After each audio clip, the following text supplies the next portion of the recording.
السلام علیکم ملګرو. افغانستان نیکست میچ چې کوم دی روان میچ چې کوم دی هغه په 3 تاریخ باندې سبا تر سره کیږي. دغه میچ د افغانستان لپاره ډېر زیات اهم دی چې دغه میچ افغانستان د نیدرلند نه وګټي نو افغانستان پوزیشن به نور هم مستحکم شي، نور هم مضبوط شي په دغه پوینټس ټیبل کې، او افغانستان به اوه میچونه خپل ټوټل وکړي چې افغانستان سبانه میچ وګټي، څلور میچونه به افغانستان وګټي، اته پوینټونه به شي چې کله سبانه میچ وګټي. اوس افغانستان شپږ کړي دي، درې ګټلي دي، درې بېللي دي، اوس هم ډېر ښه پوزیشن باندې دی. خو نن چې کوم میچ دی د سریلانکا او د انډیا، دغه میچ چې انډیا وګټي، انډیا اسیم په ټاپ باندې لس کې 2 پوینټونه دي او سریلانکا ټیم دا ټیم مشکلات سره مخ دی. خو سریلانکا ټیم دغه میچ وګټي نو نور په پوینټ ټیبل کې نور هم یو ټیم را مخې ته کېږي. مطلب څه چې سریلانکا میچ بیلي، لکه نیدرلند ډېر کمزوري روان دی، مطلب په ختمېدو باندې روان دی، بنګلادیش په ختمېدو باندې روان دی، انګلند په ختمېدو باندې روان دی، نو پاتې سریلانکا، افغانستان او پاکستان او نیوزیلند او د استرالیا ترمنځ دغه جنگ روان دی. نن چې سریلانکا وبیلي، سریلانکا به مکمل اوټ شي، به ډېره کمزوري پاتې شي، پاتې به پاکستان، افغانستان، استرالیا او نیوزیلند ترمنځ دغه سیمی فاینل جنگ روان دی چې کم ټیم به ګټي او کم ټیم به بیلي او کم ټیم دوه ټیمونه به سیمی فاینل ته لاره پیدا کوي. ځکه چې بیګا نیوزیلند میچ بیللی دی،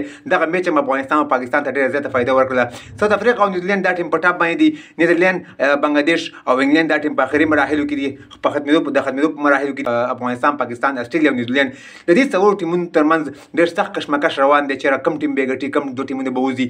نو افغانستان ته لاره ډېره ښایسته صفا ده چې افغانستان خپل نیکسټ میچونه وګټي، او کم از کم دا سبانه میچ خو نیدرلند نه انشاءالله بالکل ګټل ډېر زیات ضرور پکار دی. نیدرلند ټیم اسان اخیستل هم پکار نه دي، ځکه که موږ تاسو نیدرلند ټیم ته وګورو په دغه ورلډ کپ کې هغه اول ځل په ورلډ کپ ته راوتلی، 2023 ورلډ کپ ته، او په دغه ورلډ کپ کې هغې هم 2 اپسیټونه کړي دي. مضبوط ټیم دی، نو هغې ته هم په کمزوري سترګه باندې کتل پکار نه دي. دغه خپل 11 لوبغاړي شریکوم چې کم لوبغاړي پکې پکار دي، کم چینجز پکې پکار دي سبا د میچ دپاره نیدرلند سره چې کوم میچ دی. رحمان الله ګرباز، ابراهیم ددران، احمد شاه، حشمت الله شاهدي، اکرام علي خیل، عظمت الله عمرزی، محمد نبی، راشد خان، مجیب ددران، نویر الحق او فضل حق فاروقي. نو ماغه سیم ټیم پکار دی، کم بدلون پکې پکار نه دی، ځکه چې کم بولران دی هغه هم فورم کې دي، فیلډینګ هم افغانستان ښه دی، بیټینګ هم افغانستان چې کم بیټسمینان اوټ اف فورم و، رحمت او حشمت دواړه اوټ اف فورم و، هغې هم فورم ته راغلي دي.